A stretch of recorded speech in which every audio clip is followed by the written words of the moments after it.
Hello everyone and welcome to another video. So this is a podcast, and from the title that you've already seen, it's a podcast on the race for. But today joining me is a guy who's a car journalist, fellow car journalist himself, and the voice behind the Autodrome. So if you've ever been to quite a few races, the voice, and he is Chris.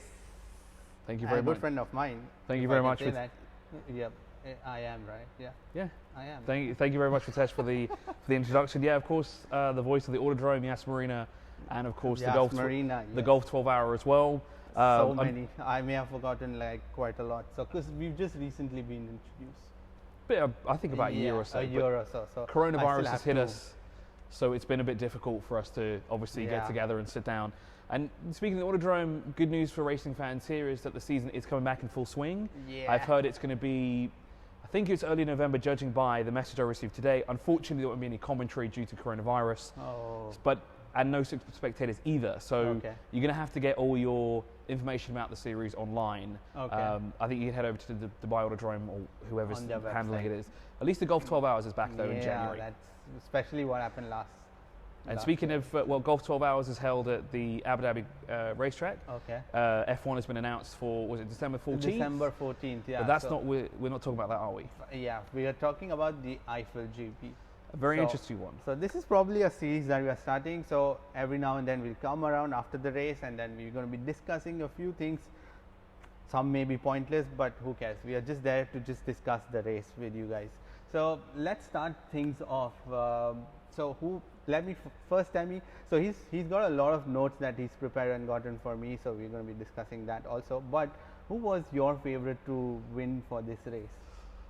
Well, that's a really good question. So the last race I watched was Pierre Gasly's win, and I guess I kind of reignited my, let's say the passion for the racing again, to watch it. I don't know if it's that, but for the lower tier teams can come in and win when you have guys like Pierre Gasly racing. He was in Red Bull at some point and he's been demoted, but now he's proven that he's a race winner. Yeah. So I always go for the guys at the back of the field. Yeah. But seeing as I've not been in F1 for a while, I don't know who that is anymore. Right. But I've always been a Vettel supporter, and with what's going on at the moment, right. Vettel, I don't know what's going on there. Seriously, maybe you can clarify, but for me when I watch it, especially when you're watching a Ferrari, it's heartbreaking to watch.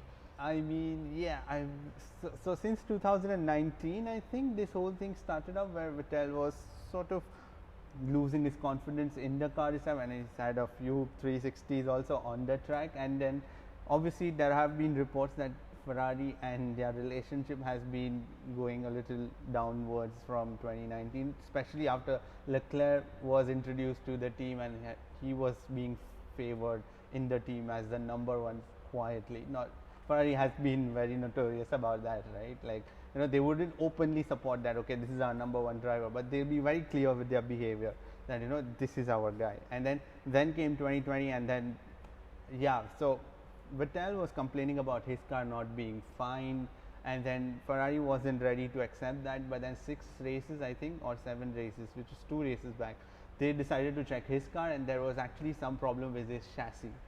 Now, they could have done something with it long back, so then he could have started his season well off, but then he started losing the confidence, and then midway we know he's moving to Aston Martin, the Racing Point, which is going to be renamed as Aston. So then I think that's where he lost all the confidence with the team, and then he's basically checked out. It's like, I don't care, I'm just going to be there in the team where the red have the pride, and then just leave from here.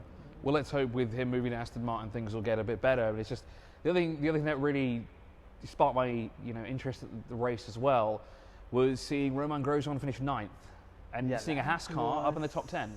But how did that happen?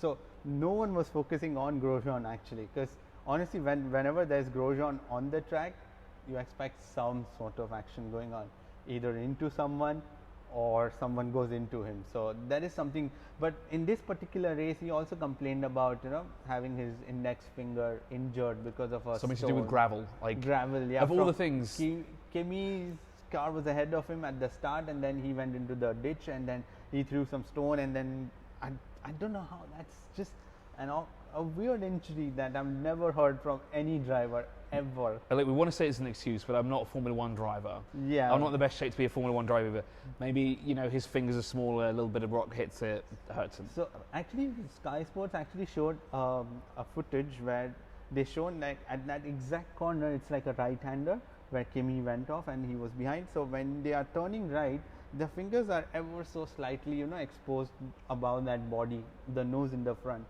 So that's, I think it was like what, a 1 in a millionth probability of that stone hitting him. So I don't know. I mean, it's Formula One, right? Anything can happen. But yeah, so let's do this. So we basically had this idea where, you know, we'll just discuss the teams. So let's start with the Mercedes. So the Mercedes, Bottas did not finish. I mean, dominant force as always. People will complain about, oh, Lewis Hamilton has the best car, so on and so forth. I'll admit it now, I'm not the biggest Lewis Hamilton fan. But I know he's English, and I'm English, so I should be supporting him all the way, which I do. He's a fantastic racer, don't get me wrong. It's just not my kind of guy. Right. But I have to say, he is... We all have our favorite drivers. So he's a phenomenal racer. He's a phenomenal, yeah. But it's just very strange what happened to Bottas. That Hamilton was getting a bit faster, he's coming up on Bottas's rear bumper, and then all of a sudden Bottas locks up and he gets a bit slower. Now, I don't want to say this is convoluting to something that might be at play, just to give Lewis Hamilton his 91st win, so he could tie with a legend. But and in Germany. Exactly, it does seem a little bit strange. I didn't see much of it. I tuned in from time to time, so I don't really know. But there was one of the key highlights was Bottas going, "I've got a problem. I need to come into the pits," and then finishing way down the order, if I'm not mistaken. Bit strange, but Mercedes has always been dominant. They've been dominant for 6 years, and it'll be interesting to see what Aston Martin can bring to the table next year. And especially when they are improving this year. Exactly. Racing Point have been on the ball in a lot of things. They've been on the ball with Twitter. They've been very active. They've been very funny as well. But they've really improved a lot over the season. Yeah, okay, Daddy Stroll owns the team, so Baby Stroll is, you know, obviously going to get the best things out of it. But even his teammate is also doing very, very well as well. They're consistently scoring points. They're putting the Racing Point team up there, and it's shaping up to be a very interesting 2021 season. Yeah. So, I mean, we all can make fun of, you know, Daddy Stroll and stuff, but eventually you do need talent, you know, to be in that seat, because it's just not easy to, you know, just get into, you know, even a go-kart when you're driving. If you don't know the technique, you'll be just all over the place. I looked at Lance Stroll when he first joined. I think it wasn't Force India. It was when they rebranded from Force India, wasn't it? That he joined. He was what people said was a pay to play driver, or pay to drive, even. And it looked like that at the beginning, and then he slowly evolved. And then when you look into his background, you can see he is somewhat of a accomplished racer in his own right. Congratulations to Hamilton for, you know, just securing the 91st win and matching Michael Schumacher. To be honest, I am as a kid growing up, Michael Schumacher was the driver for me. Like, you know, and seeing someone I don't know if did you ever think that we'll be able to see two generations of, you know, drivers breaking the same record? Like, how likely was that? I didn't realize how close Lewis Hamilton was to the record. Yeah. I knew he was getting close on championships, obviously, but race wins, I had no clue. And it came as such a surprise when Mick Schumacher came out with his helmet and presented Lewis. And it's wholesome. It's, you know, it would have been incredible if it was Michael Schumacher. But obviously his son, we can't discount. He's phenomenal at what he does. Yeah. And it was just seeing him handing out his father's trophy, his helmet, unbelievable. That was a very emotional moment. Like, you know, especially if you are following F1 for the longest time. Now we come to the Red Bull, and then we have Max and Albon. Again, Albon was, I think he's just crushing now under the pressure. I don't know. What is it with the second seat at Red Bull? I don't want to say he's crashing under the pressure. I just don't think because he's relatively new to the series, okay, and he's young. Yeah. Is he younger than Max Verstappen, or is he older than Max? Are they the same age? Think they both are 23. Oh, okay, fair enough. But I guess Max Verstappen has more experience in the F1 realms. Yeah. So obviously for Albon, it's getting used to how certain things work, how racetracks and everything, because there's probably some places he hasn't been to. Yes, F2 does follow a lot, but an F1 car to an F2 car is a massive evolution. So it's this is probably baby steps for Alex Albon. And yes, his series so far has declined. He was very, very strong in the opening season. I vaguely remember, I think he got a podium, didn't he, at some point? He did, I think 3-4 races back. Yes, but he did get a podium. But the thing is, again, with Max is because the team has been, it's like, developing the car with him. So obviously the car is designed to, be around him and not around Alex. And then he's just jumped in last year. So it was the same case with Gasly because they weren't able to adapt so quickly to the car. And then Red Bull has this policy of, just get in, start the work immediately. Otherwise, you're gone. Go back to the same team, the sister team, which is the Alpha. And then obviously we've got to talk about Max. Max second place, back on the podium again. Obviously probably wanted to win that race, but he had to play second fiddle to Lewis Hamilton. But it's commendable what he does with the car. A car which is, let's be honest, pretty average that is. But he just, I think, gets everything out of that car. This year has been so much more exciting than any other. I think last 5 years of championships, I've never ever remembered all the races being so much more exciting and happening, Of course. Every race has some moment that you will remember. Of course, so what makes things interesting this year is that we have so many new tracks that we haven't either seen before or we haven't seen in years. Yes. So it's great to see some tracks. It was a San Marino that returned, I think it was. Yes, there was San Marino. I remember some San Marino from the V8 Super. I remember the San Marino from V8 Superstars. That's how I remember San Marino. But let's talk about Renault now, because obviously Renault third place, Daniel Ricciardo, great to see him on the podium. Yeah. Got to be, in all fairness, he's got to be my favourite driver because he's so out there. He's Mr. Likeable 100%. That smile gets me every time. But my favourite thing is the shoey, which he didn't do. And I was livid about it, but he did say afterwards that he forgot. I don't think he forgot. I think due to the current situation, you can't do it. It's not, it's unhygienic, and COVID police would have come out. It's not the right way to, promoting, of course, the stuff like that. Yeah. So but again, a valiant effort, third place. Great to see Ricciardo back on the podium. I mean, he's just proved he's the best driver on the grid right now. That way, it's like one of the best. Like people keep questioning about, if Ricciardo is a guy, a good driver or not. But again, there you go. Again, he's got the Renault out there in the third place. And behind him there was Perez and everyone chasing it. So he held his nerve and then made sure, he would push it. Even in the last race, remember when he had a 5-second penalty? At that point, he just said, "All right, I'll just push it more," and then he made sure he maintained his fourth position. So that's how you have drivers where the attitude, which is. Well, the great thing about Renault, with Daniel Ricciardo being Renault, is he thanks everybody. The entire team, I think, got to thank him. I think team boss was very happy. There's reports that he's getting a tattoo of sorts or something. What it is, we don't know. It's definitely not going to be Daniel Ricciardo's face on his face, or the word Nürburgring or something like that on his, or Eifel somewhere. In the comment section below, what do you think will be the tattoo? It might be like a little heart that says, probably like "I love you, Danny," somewhere in a really random location. I don't think, especially because Danny's leaving after this. Let's move on to McLaren. Lando Norris, what happened there? He's pulling a Fernando Alonso when he's slumped in his chair, just waiting for it to come back. So I think what has happened is all the failures that you see in this race were especially around. So Alex had a radiator problem, Bottas had a PU. Who knows if was it a PU or not? But let's say it was PU, and then Norris had a PU again, and Russell had a crash out. So from Williams. So the thing is, this track is very new. It's very bumpy. There are lots of curbs. And which is why when the cars were going around, there were a lot of loads and forces that were on the car, which is why a lot of cars had these problems. And actually Lando was nurturing his car for like good 5 to 10 laps, where his engineer was telling him like press this button every lap, and then he was pretty frustrated with the car, but then eventually it just gave away. But Carlos came, I mean, what, 5th?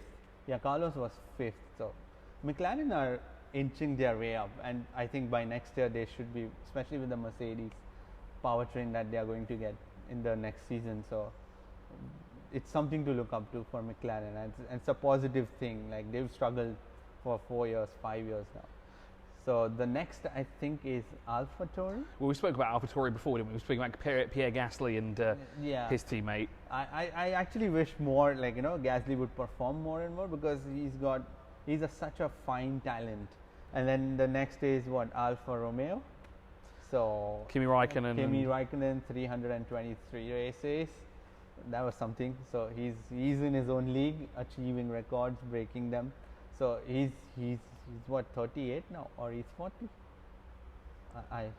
He doesn't look very old, that's for sure. He still looks like he's somewhere in his 20s. He's still cool in every way. It's the amount of facial expressions he uses, that's why. Yeah. It's very.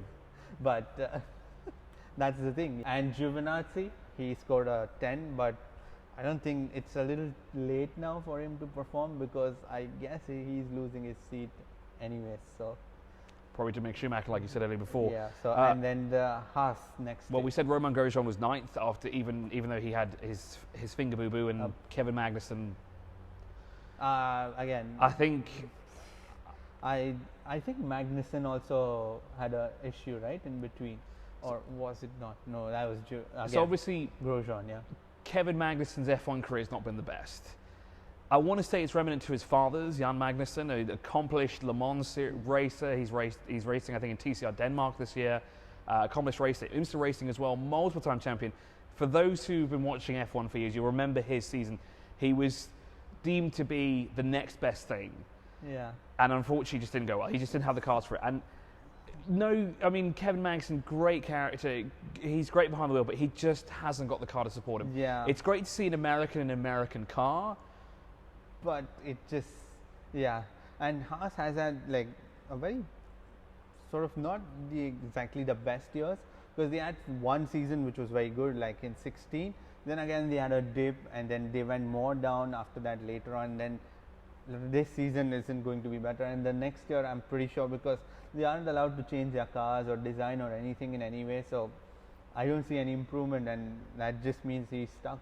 Or probably Haas is going to announce a new driver lineup also, apparently. I think he should go race in TCR Denmark, because that's becoming a very popular championship at the moment. Yeah. It'd be great to see him and father and son race together. He should also go for IMSA as well, because his dad can teach him definitely some good tricks in there with the Corvettes, nonetheless. And there are pretty exciting other seasons also that are, around, like the F2, the F3, the ones that you were saying. World Touring Car. I'm a huge World Touring Car fan, and British Touring Cars as well. Yeah. That's a whole different podcast in itself, what happened this weekend there. And then we come to the racing point. Now, Stroll aside, but Hulkenberg. What a performance. He just comes on the qualifying day, qualifies 20th, and then finishes 8th. There were some surprises, to be honest, and even in going back to touring cars as well. We've seen, I don't know if it was this weekend, there must be something in the air surrounding Slovakia and Germany, but it seemed to be people who started at the back of the field just sort of raced their way through, and it's... Wow, yeah.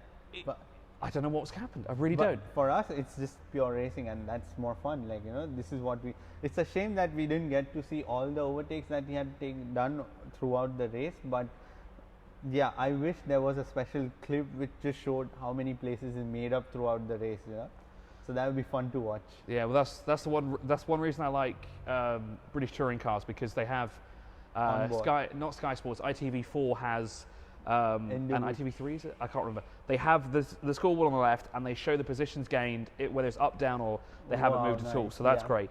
And I think the last is Williams. Again, Williams, they are just unfortunate, especially Russell, because Russell has had so many crashes or unfortunate incidents on track, where he qualifies, he makes sure he's there right in the middle of the pack, and then just when they are about to score points, someone comes and then just knocks them off. It's just unfortunate, isn't it? Kimi. He got a 5-second penalty for that. Unfortunate what happens. Well, unfortunately, that's racing is racing, isn't it? So now let's discuss some of the highlights from the race. Max Verstappen got the fastest lap. Yep, of 1:28.139. I've got my notes here. That's what I'm looking down here. Fastest pit stop, Red Bull, 1:92 seconds. It's not 1 minute 92 seconds. It's 1:92. 1 second. That's like just blinking. I've got to say it's phenomenal how F1 has evolved when it comes to pit stops. I know it's not something that people watch for, but the way they do it is somewhat mesmerizing, and it's like you can even describe it as a show of sorts, because it's and even an art form essentially. It's incredible how fast and how these guys must practice a lot to do that.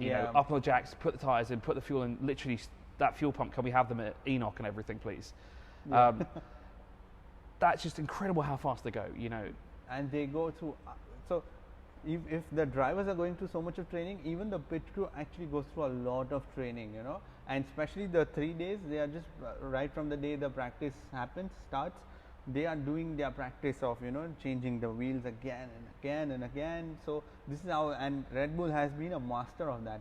I think Red Bull and Williams also has one of the fastest pit stops this year, which was somewhere between 1.9, but yeah, it's just incredible what speed they do it. And so, driver of the day you've got written down here is Hulkenberg. Now, why have you put Hulkenberg instead of Grosjean? Why? So tell me why Grosjean first. Because he got a boo-boo. That's why he raced with a boo-boo. He was hurt. I never heard anything about the boo-boo thing. Later on, there was no news. He got one and he managed to score points. So, all right, okay. But Hulkenberg, for the fact that, you know, he was just there during the qualifying, and that was the only time he was driving the car. There was no practice, or let's say other drivers had one session to at least know the track. For him, it was nothing. He just qualified 20th. That's a shame, but okay. But during the race, he still managed to get past what? Vettel. He managed to get past Grosjean, and every single driver on the track behind him. The only drivers in front of him were the fastest guys, like, you know, Leclerc, Ricciardo, there was Perez, and all these guys. That's it. So I think comparatively, yeah, it's a shame he doesn't have a seat to drive. So, but I think, yeah, for me he would be, for you it would be Grosjean. It would be. I think Grosjean would come second for me for sure. We'll come back again in the next race, and that is pretty much it for this video. I think we've covered pretty much the entire race, and this was just a fun chat that we wanted to do, not the highlights, the usual ones that you would find on the internet. So let us know in the comment section, do you want to do the other sort of discussions about the races specifically, or F1 in general, or we'll also be getting the touring, because since you are in that, so I'll start watching that, and then we may start discussing that also. Good. I'm always about touring cars. Right, so then we'll do that. Anyways, that is pretty much it for this video. Give it a thumbs up if you liked it, and if you want to subscribe to my channel, then click here, and if you want to watch more videos, then click here. With me and Chris, bye bye from here, and we'll see you in the next video. Bye, have a wonderful time. Bye. So yeah, that's racing, but still.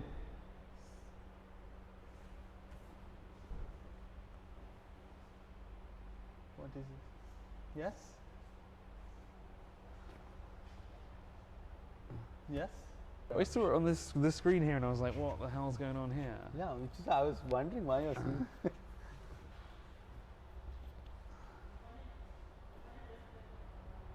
This can go into all the BTS.